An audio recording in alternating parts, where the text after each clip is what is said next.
Om Swastiastu. Saya Ketut Chandra Widiana, NIM 2011131260 dari kelas 1F.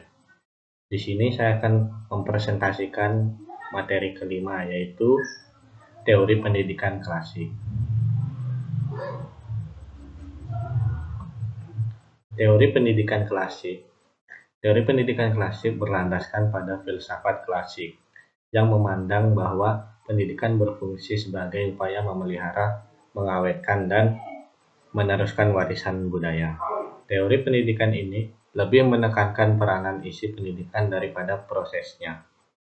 Isi pendidikan atau bahan pengajaran diambil dari sari ilmu pengetahuan yang telah ditemukan dan dikembangkan oleh para ahli di bidangnya, dan disusun secara logis dan sistematis. Misalnya teori fisika, biologi, matematika, bahasa, sejarah, dan sebagainya. Perbedaan pandangan tentang faktor dominan dalam perkembangan manusia tersebut menjadi dasar perbedaan pandangan tentang peran pendidikan terhadap manusia. Mulai dari yang paling pesimis sampai yang paling optimis. Aliran-aliran itu pada umumnya mengemukakan satu faktor dominan tertentu saja, dan dengan demikian suatu aliran dalam pendidikan akan mengajukan gagasan untuk mengoptimalkan faktor tersebut untuk mengembangkan manusia. Teori-teori yang terdapat dalam ilmu pendidikan, yaitu ada 4. Yang pertama, aliran empirisme. Aliran empirisme bertolak dari Lockean tradition yang mementingkan stimulasi eksternal dalam perkembangan manusia dan menyatakan bahwa perkembangan anak tergantung pada lingkungannya, sedangkan pembawaan tidak dipentingkan. Tokoh perintis pandangan ini adalah seorang filsuf Inggris bernama John Locke yang mengembangkan teori tabula rasa, yakni anak lahir kedua bagaikan kertas putih yang bersih. Aliran empirisme dipandang berat sebelah, sebab hanya mementingkan peranan pengalaman yang diperoleh dari lingkungan, sedangkan kemampuan dasar yang dibawa anak sejak lahir dianggap tidak menentukan. Pada kenyataannya, dalam kehidupan sehari-hari terdapat anak yang berhasil karena bakat, meskipun lingkungan di sekitarnya tidak mendukung. Keberhasilan ini disebabkan oleh adanya kemampuan yang berasal dari dalam diri, berupa kecerdasan atau kemauan keras. Anak berusaha mendapatkan lingkungan yang dapat mengembangkan bakat atau kemampuan yang ada dalam dirinya. Yang kedua, aliran nativisme.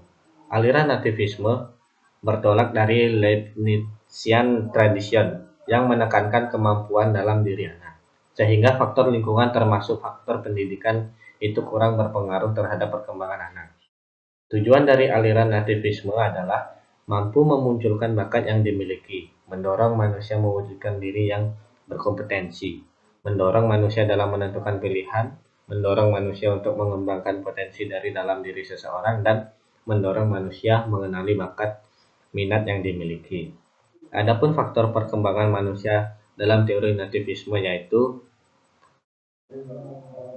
yang pertama, faktor genetik. Faktor genetik adalah faktor gen dari kedua orang tua yang mendorong adanya suatu bakat yang muncul dari diri manusia. Contohnya adalah jika kedua orang tua anak itu adalah seorang penyanyi, maka anaknya memiliki bakat pembawaan sebagai seorang penyanyi yang presentasinya besar. Yang selanjutnya, faktor kemampuan anak. Faktor kemampuan anak adalah faktor yang menjadikan seorang anak mengetahui potensi yang terdapat dalam dirinya. Faktor ini lebih nyata karena anak dapat mengembangkan potensi yang ada dalam dirinya. Faktor pertumbuhan anak adalah faktor yang mendorong anak mengetahui bakat dan minatnya di setiap pertumbuhan dan perkembangan secara alami, sehingga jika pertumbuhan anak itu normal, maka dia akan bersikap energik, aktif, dan responsif terhadap kemampuan yang dimiliki. Yang ketiga, aliran naturalisme. Pandangan ini ada persamaannya dengan nativisme. Aliran naturalisme dipelopori oleh filsuf Prancis J.J. Rousseau 1712 sampai 1778. Berbeda dengan Schopenhauer Rousseau berpendapat bahwa semua anak yang baru dilahirkan mempunyai pembawaan buruk. Pembawaan baik anak akan menjadi rusak karena dipengaruhi oleh lingkungannya. Rousseau juga berpendapat bahwa pendidikan yang diberikan oleh orang dewasa malahan dapat merusak pembawaan anak yang baik itu. Aliran ini juga disebut negativisme karena berpendapat bahwa pendidik wajib membiarkan pertumbuhan anak pada alam. Jadi dengan kata lain, pendidikan tidak diperlukan karena yang perlu dilakukan adalah menyerahkan anak ke alam agar pembawaan yang baik itu menjadi rusak oleh tangan manusia melalui proses dan kegiatan pendidikan. Yang keempat, aliran konvergensi. Perintis aliran ini adalah William Starr, seorang ahli pendidikan bangsa Jerman yang berpendapat bahwa seorang anak dilahirkan ke dunia ini sudah disertai pembawaan baik maupun pembawaan buruk.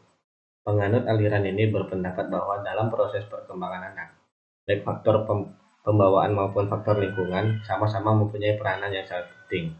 Maka yang dibawa pada waktu anak dilahirkan tidak akan berkembang dengan baik tanpa adanya dukungan lingkungan yang baik sesuai dengan perkembangan bakat itu. Sebaliknya, lingkungan yang baik tidak dapat menghasilkan perkembangan anak yang optimal kalau memang pada diri anak tidak dapat bakat yang diperlukan untuk mengembangkan itu. Sebagai contoh, hakikat kemampuan anak berbahasa dengan kata-kata adalah juga hasil dari konvergensi. Pada manusia, ada pembawaan untuk berbicara melalui situasi lingkungannya. Anak berbicara dalam bahasa tertentu. Lingkungan pun mempengaruhi anak didik dalam mengembangkan pembawaan bahasanya. Karena itu setiap anak manusia mula-mula menggunakan bahasa lingkungannya.